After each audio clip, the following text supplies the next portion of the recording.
A gente começou o jornal falando sobre uma barbárie, que é aquele tipo de assunto que a gente às vezes nem sabe que palavra usa, entendeu? De tão perverso mesmo, que é falar sobre adultos que têm algum interesse em corpos infantis. Né, em corpos infantis. A gente volta a falar então da mega operação que ocorre em todo o país, que mira o combate a crimes sexuais internacionais contra crianças e adolescentes. Se você não viu, eu repito, são mais de 150 mandados cumpridos no Brasil e no exterior.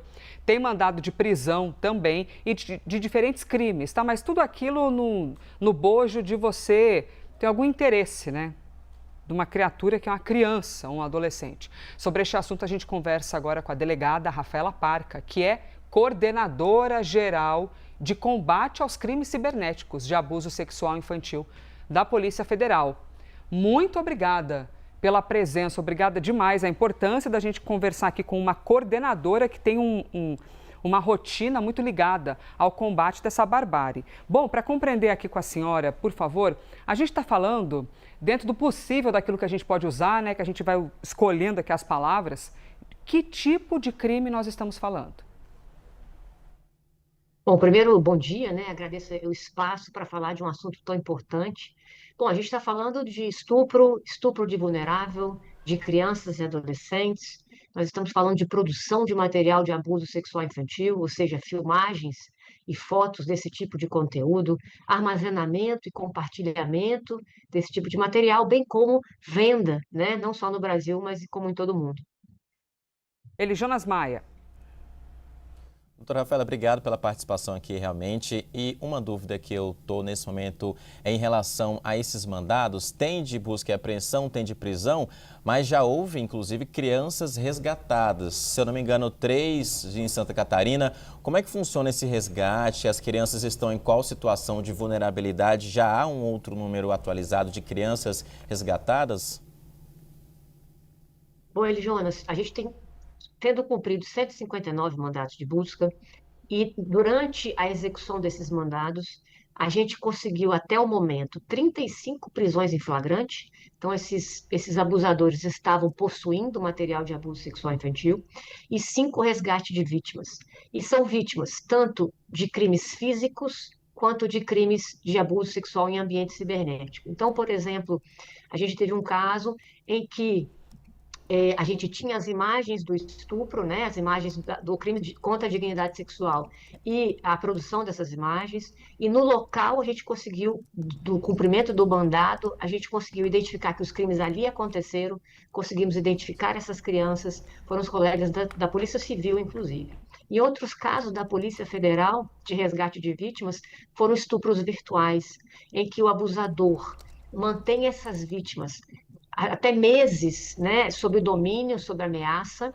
E quando a gente prende esse sujeito, a gente consegue libertar a criança dessa situação atual de violência. Então, foi nesse contexto, no contexto de estupro virtual, em que as vítimas não só produziam imagens de abuso sexual, mas também, por exemplo, de automutilação. Então, são crimes extremamente graves que hoje a gente conseguiu fazer com que eles fossem cessados.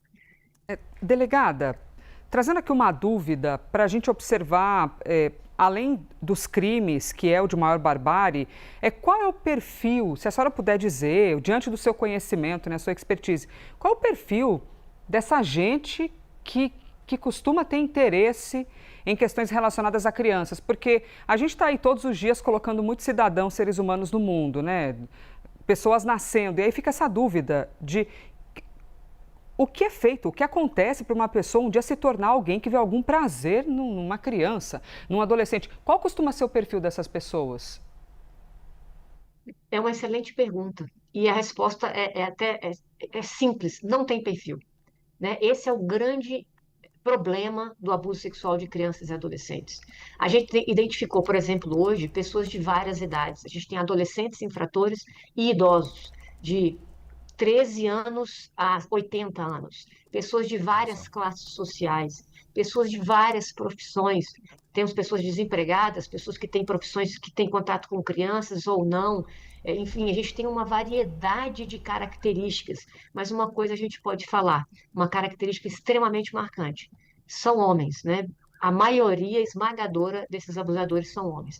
Então, o desafio da identificação de um abusador sexual é enorme, né? Por isso que a Polícia Federal, inclusive, faz palestras e eventos preventivos para as famílias e escolas tentarem proteger essas crianças, independentemente de identificação ou não desse perfil, porque é muito difícil, né? Então, hoje a gente, novamente, nós estamos corroborando essa informação.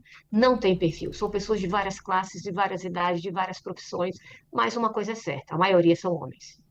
Impactante, hein? Impactante a gente ouvir isso, que o perfil é muito diverso, mas a maioria esmagadora é feita de homens. Ele, Jonas?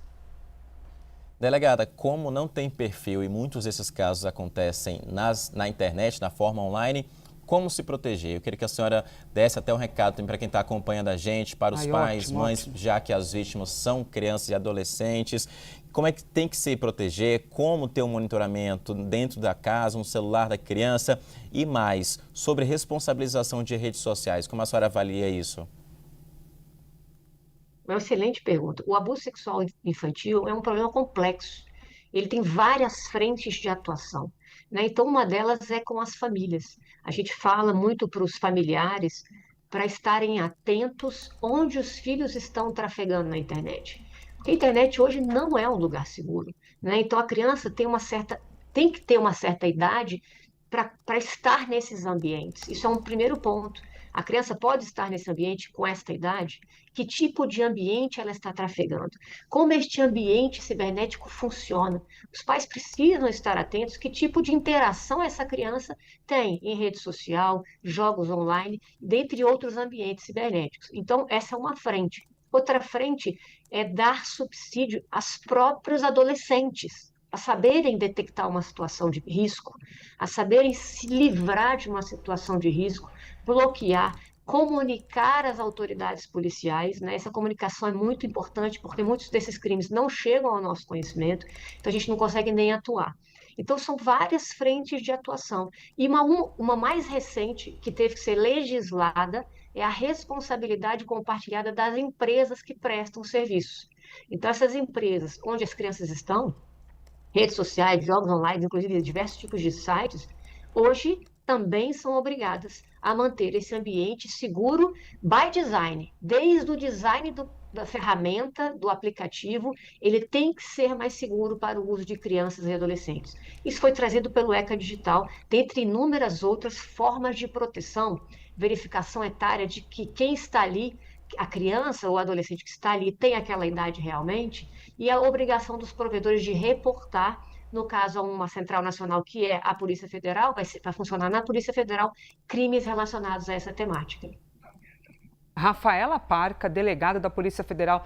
Olha, delegada, a senhora nem imagina o tamanho do serviço que a senhora prestou para a gente aqui. Todas as suas respostas nos ajudaram assim, a elucidar o cenário, né, de responsabilização, que é plural, que é de diferentes